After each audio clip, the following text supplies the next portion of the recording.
Assalamualaikum warahmatullahi wabarakatuh teman-teman. Selamat datang di semuanya. Halo semuanya ya. Selamat datang di channel Zona Zaki.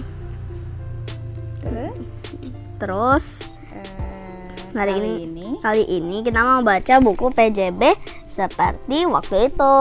Ya maaf ya teman-teman, lama nggak ngerekornya lagi. Iya, karena waktu hari Ahad yang lalu saya sunat teman-teman. Wah, ternyata alhamdulillah ya. Mas Jaki hari Ahad kemarin sunat. Iya benar. Jadi alhamdulillah Mas Jaki sudah sunat dan masa penyembuhan. Makanya belum baca.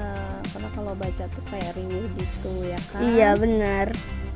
Kalau mandi harus sambil berendam juga. Ya, jadi kalau mandi harus berendam. Kata Pak Menterinya gitu. Iya. Guys. Nah, ini masih proses penyembuhan. Tapi alhamdulillah ya udah bisa baca juga kan? Udah bisa baca. Ya, jadi kita mau baca lagi untuk mengisi channelnya Mas Jaki ya. Zona Zaki lagi. Dan hari ini maaf ya kalau ternyata saya ini sebenarnya lagi kayak agak pusing gitu. Ternyata hari ini Mas Jaki lagi agak pusing. Kayak nggak enak gitu. Pas tadi pagi saya pegang, panas kepalanya. Tapi kalau sekarang sih enggak sih. Oh gitu. Jadi kalau lagi pusing atau misalnya sakit harus minum obat dulu. Makanya tadi itu saya juga kayak ngantuk berat gitu. Oh, pantesan dari pagi masih tidur. Terus sore tadi tidur lagi. Iya, soalnya ya berat, rasanya berat kepalanya. Kayak mau sandaran. Oh gitu. Sekarang masih? Ya udah nggak terlalu sih, lumayan. Alhamdulillah. Mungkin karena belum makan juga kan, tadi siang belum makan kan? Iya benar. Ya mungkin karena belum makan juga. Iya, makanya juga mau ngebuka jepitan atau sesuatu yang keras, guys. Nggak kuat. Jadi ternyata itulah ya. Nah, nanti kita cerita di session sendiri untuk yang pengalamannya Hitan ya. Jadi sekarang kita baca dulu kan? Oke, kita baca dulu. Jadi sekarang adalah Hitan 2. Dan jadi kalau kalian udah sunat, tekan like buttonnya. Oke, kalau kalian udah sunat, tekan like buttonnya. Oke. Dan kalau ternyata sudah, dia akan berubah menjadi biru. Apa? Wow. Nanti akan berubah jadi biru guys. Dan tombol subscribe, dan aku harap kalian menikmatinya. Nikmati membacanya hari ini. Ceritanya. Oke. Mari kita mulai. Oke. Hitan 2. Setelah menempuh perjalanan 27 jam, kami pun tiba di kampung halaman. Loh, itu kan Umi.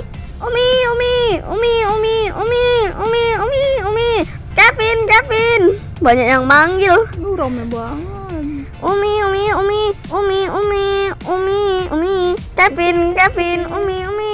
Kevin. Haha. Gak ada yang manggil Abah. Ayahnya gak dipanggil. Umi, Mas Kevin, Umi. Ini Ani nggak tahu nih, Ani. Mungkin memanggil Abah. Di Jombang kami bertemu kembali dengan keluarga, anak, sanak, saudara, dan tetangga. Senang sekali, alhamdulillah. Sehat Ibu, alhamdulillah sehat Nak. Ini ada oleh-oleh jilbab syar'i buat kalian. Makasih Umi. Ramadan kali ini terasa ada yang kurang sebab bapak mertua telah tiada. Ini makam Mbah. Jadikanlah ziarah kubur sebagai pengingat kematian. Oke. Jangan duduk di kuburan dan berjalan menginjak-injaknya. Oke. Atau malah jadi tempat bergurau, penuh canda dan tawa. Oh, boleh tuh. Oke. Berikutnya, dan tibalah pada suatu sore kami adakan acara sederhana. Innal hamdalillah Nahmaduhu wa nasta'inuhu wa nastaghfiruhu wa na'udzu billahi minasy syururi anfusina dan seterusnya. Kami selaku tuan rumah mengundang Bapak Ibu kemari dalam rangka acara buka bersama, sekalian sunatan Kevin. Oh, sunatan. Kevin sunat juga. Terus, Daripada bikin acara sunat dengan panggung dangdut dan berisik, mending undang makan-makan. Oh, benar. Terus Rasulullah Shallallahu Alaihi Wasallam bersabda, barang siapa yang memberi buka orang puasa, maka baginya pahala semisalnya tanpa mengurangi pahala orang yang berpuasa sedikit pun. Hadis riwayat Tirmizi, Ibnu Majah, Syahih. Gitu. Ini kalau daripada bikin panggung dangdutan, lebih baik uangnya untuk disedekahkan untuk orang yang berbuka puasa. Ya kan, dapat pahalanya juga kan? Iya. Seperti orang yang berpuasa. Oke, kita lanjut. Terus Tua, muda, kaya, miskin, besar kecil, makan hidangan bersama-sama. Wow. Tahun depan gini lagi ya, bah, kata orang-orang. Ramai sekali. Sampai ada yang bilang tahun depan kayak gini lagi ya, bah. Seneng soalnya ya. Mas Mantri, jangan lupa habis tarawih sunatin Kevin loh ya. Kami yang kesana. Iya, bah. Kok tumben gak pakai masker? Lagi makan bakso masa pakai masker? Iya, benar juga. Pantesan ada dari tadi tuh gelap kayak gini. Oh wajahnya. gitu, iya. Nggak pakai masker. Nggak pakai masker Pak Mantrinya, guys. Oke. Usai sholat tarawih, aku dan Kevin pergi ke rumah Mas Mantri di sebelah. Tampak serius dia. Gimana? Sakit, Kay? Enggak, Pak. Udah selesai, Mas. Udah dari tadi. Ini saya lagi pakai sepatu. Gubrak. Kevin juga ikutan gubrak. Usai sunat, Kevin disambut dengan sukacita oleh keluarga, tangga, dan teman-temannya. Akhirnya. Seneng nggak Kevin dapat hadiah banyak dari papa, mama, dan lain-lain? Alhamdulillah seneng papa, kata Pak Mantri. Mungkin setelah 3 hari kamu sudah bisa pakai celana loh. Beberapa hari kemudian, wah udah membaik ya. Tuh udah bisa pakai celana pendek.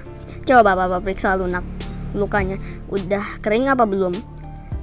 Jepret, capat. Terus sampai aduh maaf gak sengaja pegangan dari papa terlepas. Mukanya sampai ada yang matanya juga sampai kelihatan, nggak titik lagi. Lucu sekali. Oke. Ini diklat bela negara. Oke, jadi itu cerita hitan 2 ya. Oke. Jadi tentang hitan 2. Pertama tuh pelajarannya adalah tadi yang pertama itu tentang ziarah kubur. Iya. Jadi ziarah kubur itu jadikan untuk mengingat, bukan buat didudukin. Iya. Makanya kalau kuburan orang muslim itu harusnya cuma dinaikkan sejengkal aja. Tapi ada orang yang mikir kalau dikasih atap gitu di atasnya itu rasa hormat kepada orang tua. Oh gitu. Padahal nggak sampai masuk ke dalam air ya kan? Airnya. Karena nanti airnya nggak masuk ke dalam kuburannya. Iya. Kemudian tidak boleh menduduki kuburan. Iya. Makanya. Tidak boleh menginjak-injak. Makanya itu kuburannya nggak boleh dikasih pengeras. Nanti didudukin. Oh iya benar. Apalagi kalau ternyata yang di dalamnya orang muslim. Nah itu nggak boleh ya. Apalagi nggak bisa kena air Terus yang terakhir apa tadi yang ketiga? Pangkas rambut kita baca. Oke, kita baca pangkas rambut. Salah satu ritual ibadah haji adalah tahallul. Di mana jamaah haji harus memotong rambut, baik pangkas, pendek ataupun gundul sekalian. Saya ini. Oke. Waktu itu pendek banget ini rambutnya karena ada kutunya. Iya, tapi sekarang udah enggak loh. Udah cepet panjangnya ya. Iya. 2 minggu udah segitu. Banyak terdapat kios-kios pangkas rambut di sekitar Masjidil Haram.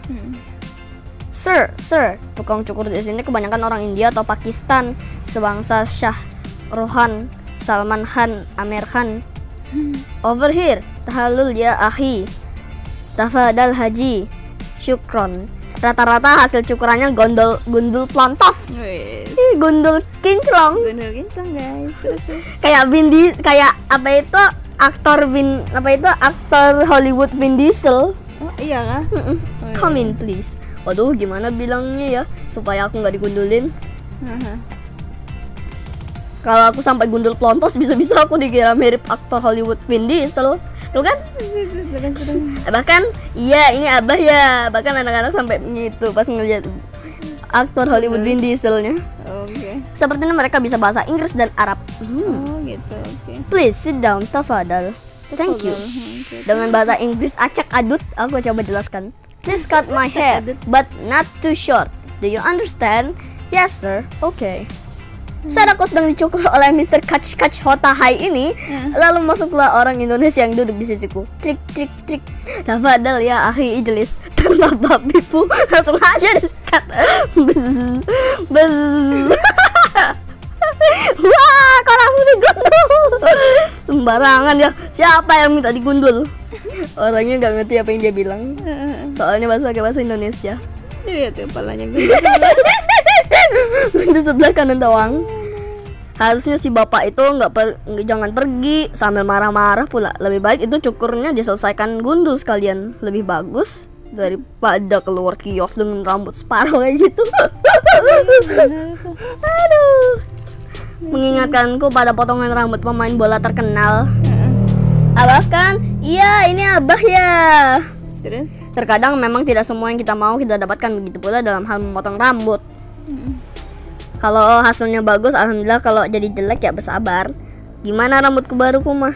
Pantes papa ganteng. Gitu. Itu kisah beberapa tahun lalu. Yo, dan mari kembali ke masa sekarang. Pak, itu anterin Kevin cukur rambut ya. Kayaknya udah gondrong. Iya mak, aku juga nih pengen potong. Baca doa keluar rumah dulu. Terus pakai helm.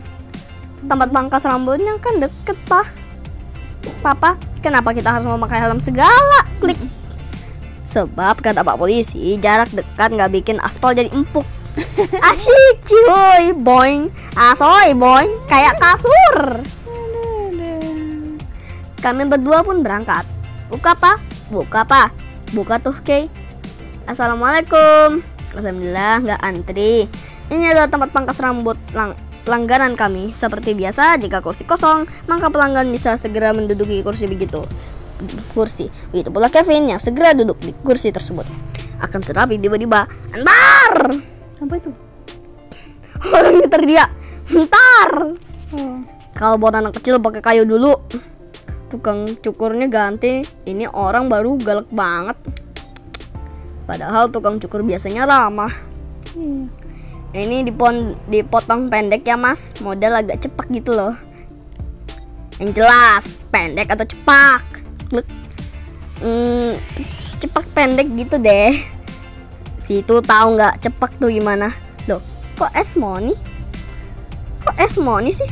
Ya kan? Aku bisa saja bereaksi angkat kaki dari tukang cukur pemarah kayak gini. Ayo Kevin, kita cari tempat lain aja. Terus? Tapi aku bertahan dan coba bersikap biasa-biasa saja. Kasihan Kevin udah duduk. Ya udah, terserah mas aja. Lalu orang itu masih ngomel-ngomel seperti menahan geram dalam dadanya. Kenapa dia tiba-tiba begitu marah tanpa sebab ya? Aku teringat pada hukum truk sampahnya David J. Polay. Banyak orang seperti membawa truk sampah. Mereka berjalan keliling membawa sampah seperti frustasi, amarah dan kekecewaan. Seiring dengan semakin penuh kapasitasnya, semakin mereka butuh tempat untuk membuang sampahnya. Dan seringkali mereka membuangnya kepadamu. Jika kamu ladeni, maka truk sampahnya akan berpindah kepada dirimu, lalu kamu bawa kemana-mana. Truk sampah yang kamu bawa bisa jadi nantinya akan kamu tumpahkan kepada orang lain sebagai sasaran, dan mungkin saja kepada orang lain yang sebenarnya kamu sayangi. Oleh sebab itu, tak perlu ditanggapi, jangan diambil hati. Abaikanlah jika ada orang yang menumpahkan truk sampah kepada kita. Terima kasih. Sebenarnya aku juga pengen potong rambut hari itu, tapi daripada kena semprot lagi, maka aku pun sendirian mencari pangkas rambut lain. Alhamdulillah nemu tak jauh juga dari komplek perumahan. Orangnya pun baik dan ramah. Saat ke situ dia sedang mendengarkan radio dakwah. Alhamdulillah. Trik.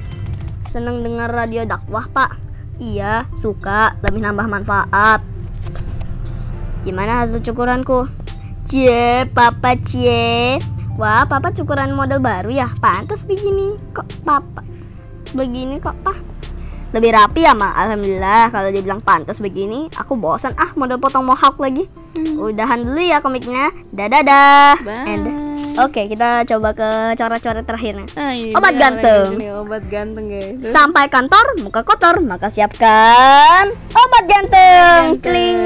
Sabun muka dan minyak rambut. Cuci muka, pakai sabun muka, Rambut. pakai minyak rambut. Sah.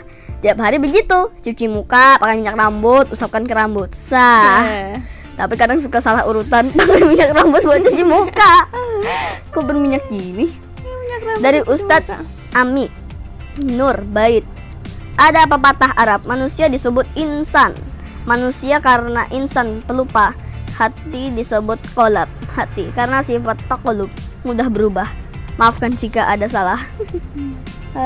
Lucu banget. Oke, Jadi kita buku ceritanya untuk PJB 2 sudah selesai ya. iya, berakhir di sini. Berakhir di sini. Jadi ini tadi hari ini kita baca cerita yang terakhir yaitu Hitan 2, Pangkas rambut. Pangkas rambut, Obat kemudian ganteng. sama Obat ganteng.